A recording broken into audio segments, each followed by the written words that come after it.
back at that table. I'm not sure if there's any left now, but it's still on our website. And the PowerPoint presentation has photographs and diagrams that I think will help clarify some of these questions about what the grade plane differential is and what it's about. Under the existing regulations, people are designing homes that use retaining walls and fill to create a new and higher grade plane. And that increased height is raising the house and adding to the bulk. This proposal is simple and is in response to that type of development. The purpose of this proposal is to reduce that fill and the excessive retaining walls and thereby reducing the bulk. We want to reduce the homes towering over each other. This is commonly referred to as the loom effect. We want to create site plans that relate better to existing contours and reduce excessive site manipulation. And we're also responding to the public comment and the RTM on the negative impact of these excessive retaining walls. The grade plane differential prohibits the proposed grade plane from exceeding the existing grade plane.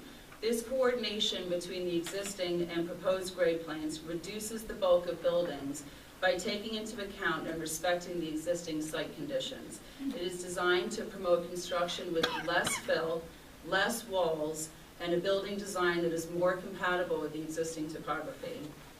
There is concern that we now may face excessive cuts since there is no prohibition on grade planes below the existing grade planes. But it should be noted that there is nothing in this proposed regulation that encourages deeper excavation, and there is no change over what is currently permitted under today's regulation. There also appears to be concern that we are somehow reducing or changing the floor area ratio. That is not the case. This regulation is simply proposed in response to public comment that excessive retaining walls, fill, and bulk must be controlled. And I have also made copies of this, and I'll leave it at the tables also. Thank you. Mr. Chair, just for the purpose of the record, sorry, we have received a letter as of late today from the Greenwich Bar Association, which I will include in, it's 2 pages, quite dense, if you want us to read it in the record, or just make it subject to, but I just want to make sure that it's included. I don't think we have to read it today. We found that the letter from the Bar Association is the same as the letter from let's see now, Northeast Association and what else? Greenwich Realtor Greenwich Association. Realtor mixed the drainage manual comments together with this proposed regulation and the regulation we examined in the form. And so I don't think it's necessary to go over that. And again, for those of you who want clarification, please read the notes which are at the desk from Ms. Fox and from Ms. Blankley. Now, we've heard some of your comments last time we met, and we're continued. Our thinking is continuing in this area, but in view of what we saw as so many comments, we decided to have another information meeting tonight, and that's what this is all about. So, Mr. Marchese will call your name. We ask you to please try to keep it to under 3 minutes, and we'd appreciate if you didn't repeat what the person before you said. Okay, Mr. Marchese?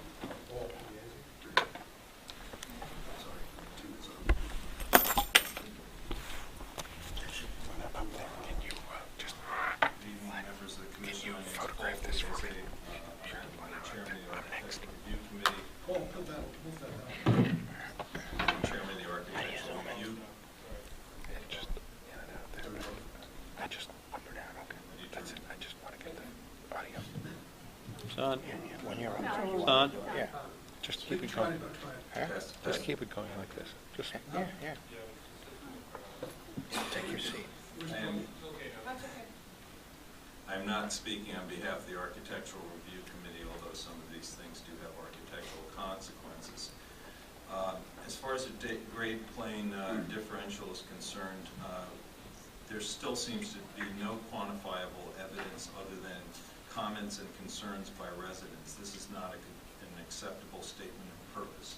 The unintended impacts and consequences with regard to value will outweigh the benefits to the community. The impact on sloping lots has not been quantified regarding the degree of nonconformity being created or the value being lost. Since fill will be allowed outside of the area of the grade plane differential, the impact on neighbors can potentially be the same with retaining walls and excess fill. The past few years, this is quote, the past few years of development has shown significant amounts of fill causing runoff onto adjacent neighbors' yards. There is no documented evidence that this solution will have anything to do with improving drainage. Fill does not cause runoff. Coastal properties is not defined in the regulation, yet the purpose still says coastal properties will not be allowed to add fill. The impact on the height of coastal properties not being able to raise grade and being subjected to coastal flood height requirements will require that they measure the building height from below the required flood elevation and lose a full story in total building height or build flat roofs. There's no legal justification that the Commission can create nonconformity in 2011 and make it retroactive to a 2008 date, i.e. if someone filled their property legally from 2008 to 2011, they would be required to remove fill to comply with the grade plane differential. The ruling of the zoning enforcement officer as to what contour to use for the grade plane differential is arbitrary and discretionary. The positioning of homes on sloping lots will necessitate a change to the character of the neighborhood due to counting basement area, i.e. on a street with sloping lots and all houses set the same distance from the road, a house taking advantage of the grade plane differential may move the house further back on the site, thereby taking it out of alignment with neighboring houses. This is disruptive to the streetscape. There shall be no exemptions for future changes. This is another quote. There shall be no exemptions for future changes that involve building additions and regrading of the site and additions in excess of 10% of the existing total floor area on the site. This means that the larger your house is currently, the more you can add without having to comply with the new grade plane differential. Smaller lots are adversely affected due to smaller existing homes, and the 10% addition discriminates against smaller homes. i.e., a 2,000 square foot house in the R12 zone, for example, can add 200 square feet, whereas a 3,000 square foot house in the R12 zone can add 300 square feet before they are subjected to this regulation.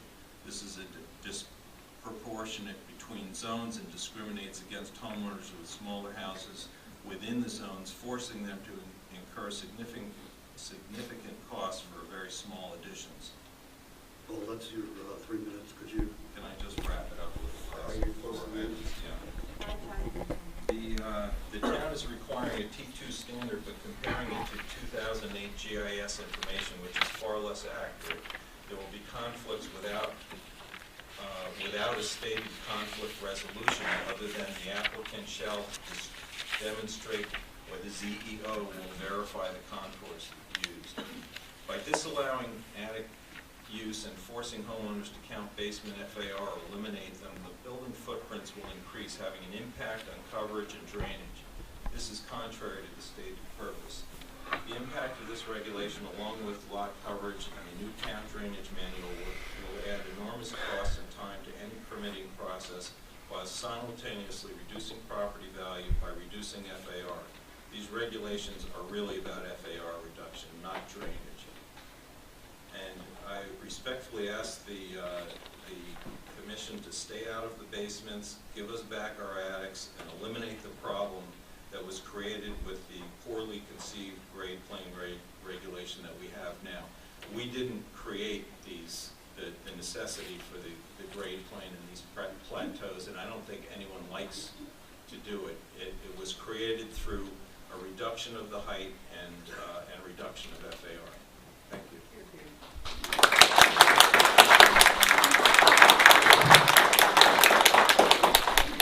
Peter Tesson?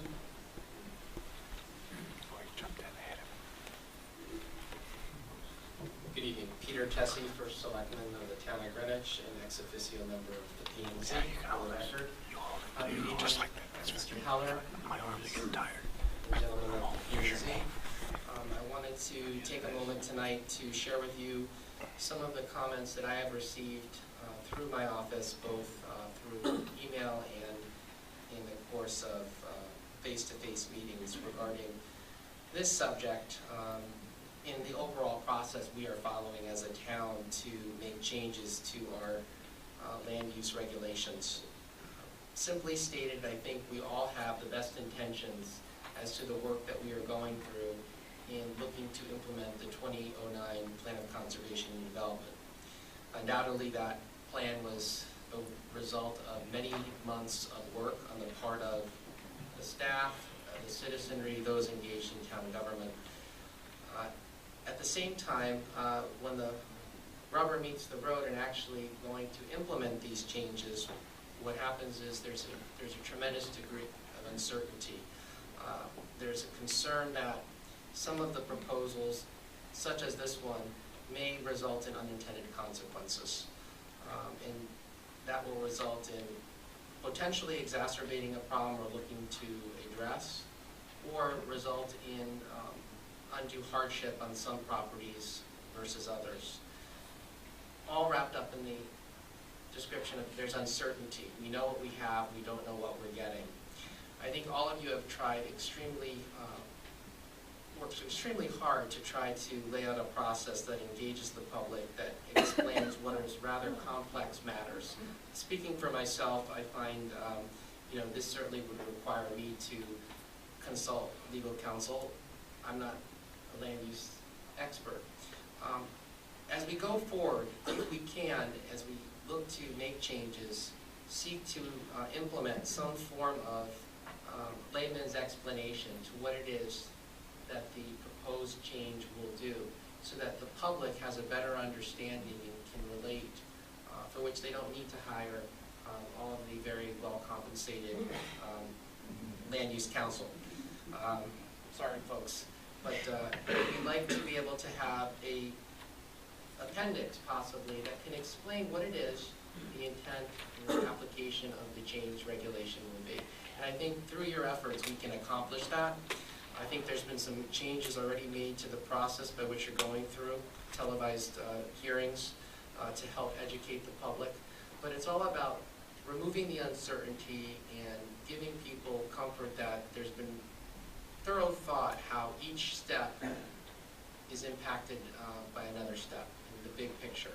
And that's the message that I've received not only from the Greenwich Association of Realtors, but from select citizens who have approached me. And I know my commitment was to communicate that to all of you, and I have faith and confidence in you that you will be able to address the challenge and arrive at a plan that everyone is, or most people are, content to live with. Thank you. Okay. All right, very good. I think one, excuse me, I think that's back here, you gotta figure, get some water. Jeez. Get some water. One comment, I think, is in response to the terrific comment by Mr. Tessie. We've become very, very sensitive to the fact that we only deal with perhaps 10% of the public, because 90% of the public don't have issues that come before us, but are influenced by and sensitive to what goes on in the town. And we saw that to a fairly well when there was total confusion between a drainage manual and this particular regulation. And we found also that nobody knows what the heck a drainage manual is. So I think to your comment, Peter, we're examining now, and we just talked about it yesterday, we have a responsibility to help control them and give them information about what we're doing and what the features are and simplifying what we have to say in the regulations. So thank you for the comment. Okay. I was less than 3 minutes, by the way, as a reminder. Michael Finkbinder?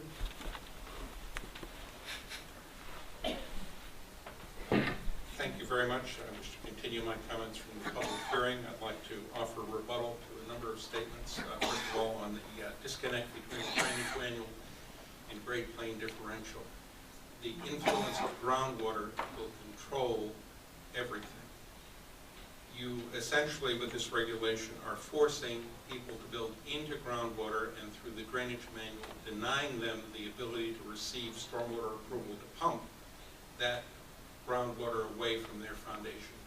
You are also prohibiting them from taking the excavated fill from their new foundations and applying that for regrading within the grade plane envelope. Therefore, if they keep it on site, they are essentially building themselves into a moat that will, in the long term, tend to drown their basements. So there is no way that we can offer a disconnect between these two regulations.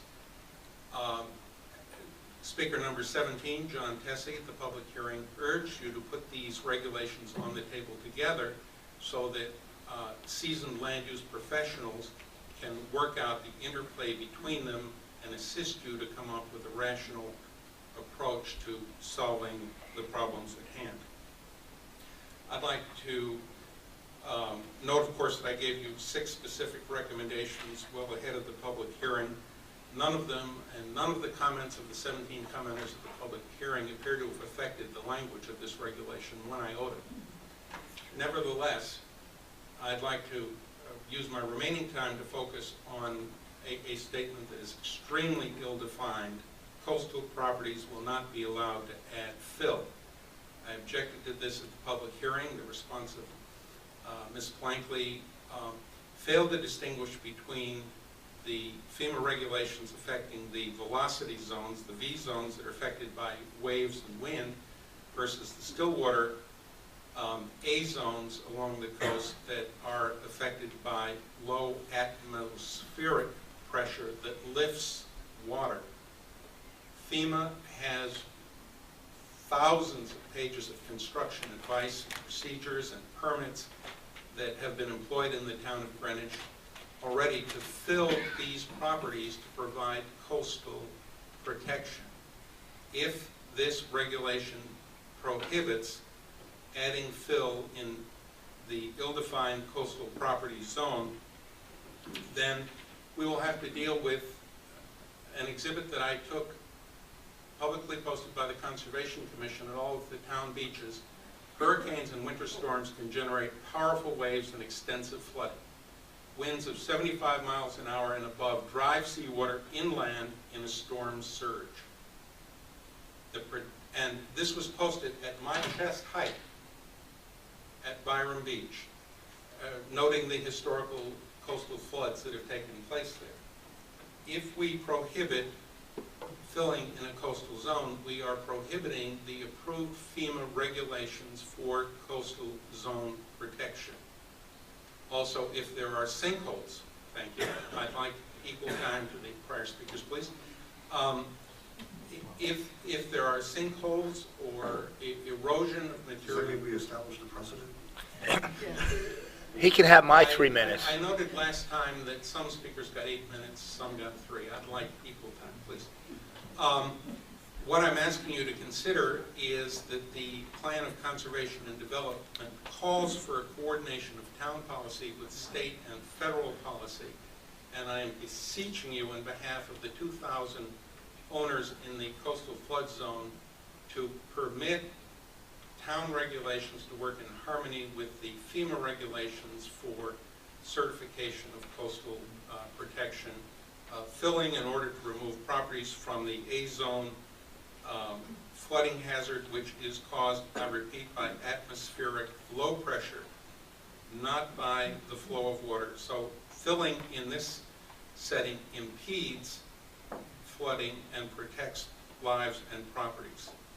And I will yield the remainder of my time to the next speaker. Thank you.